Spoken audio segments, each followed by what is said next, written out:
we started off, and I didn't even know that they'd be 195 races, let alone anybody win that many of them. As far as going in history and all that stuff, you know, that's really not what I set out to do, and I really don't care a whole lot about it. I'm not the kind of person that has to be the fastest qualifier, the fastest practicer, or the fastest in the race. All I want to be is a winner. This is the world of Richard Petty, the world of high speed, the world of high risk, the constant pursuit of superspeedway success, pursuit that is frequently determined by mere fractions of inches.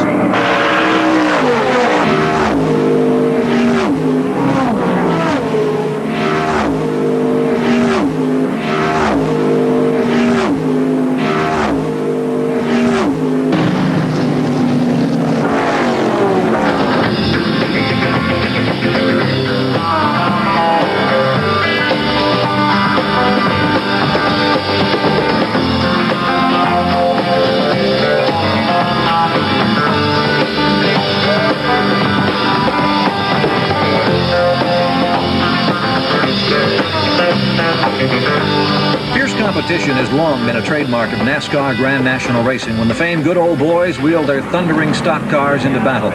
Dueling at speeds upward of 200 miles per hour, the names are familiar to hundreds of thousands of fans.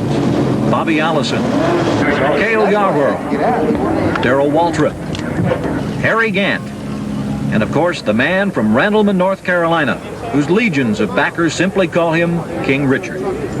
When a man has a record such as Richard's record, you can't deny that he is one of the kings of the sport. Richard Petty has a better record than anybody else, and the record just has to speak for itself. Anytime you see him behind you, you are worried because his reputation obviously is one that says if he's in the race at the end, he's going to be somebody to contend with. He really, to me, is the kind of guy you'd like your son to grow up to be.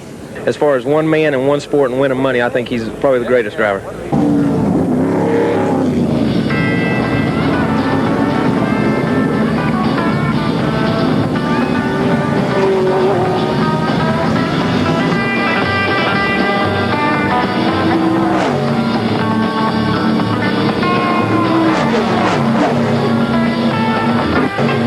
Richard Petty's domination of Grand National stock car racing is without parallel in motorsports. Nearly 200 career wins, or about twice as many as his closest rival. He has virtually rewritten the NASCAR record book, in many instances replacing his dad, Lee Petty, a legend in his own right in the early days of the sport, as a three-time national champion and 50-time career winner. Richard has just been here from almost the beginning, and the way it looks now, looks like he's going to be around forever. No matter how far you get behind and stuff, you say, well, every once in a while you say, the heck with this deal, you know, and you go home and you sit there about 10 minutes and you got another idea and you go back to the shop. You know what I mean? You never get it out of you. Again, like I say, I've been doing it so long, it'd be hard to get out of my blood. Mm-hmm. So that's going to make it hard for me to quit driving. You know, and even when I quit driving, though, I can be around with Kyle. You know what I mean? But still, yet it's not going to be the same. But after 24 years of racing, the sweet taste of victory hasn't been savored as frequently as new faces such as Darrell Waltrip make their mark in the sport.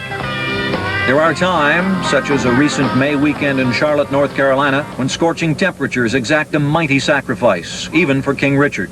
I'd rather overstay my welcome the first time, you know what I mean, and get it out. If I could get it out of my system, then that's what I'd really like to do. I'd like to be able to run for another 4 or 5 years and really get it all out of my system so that I won't never want to get back in the race car. But right now I don't see it that way.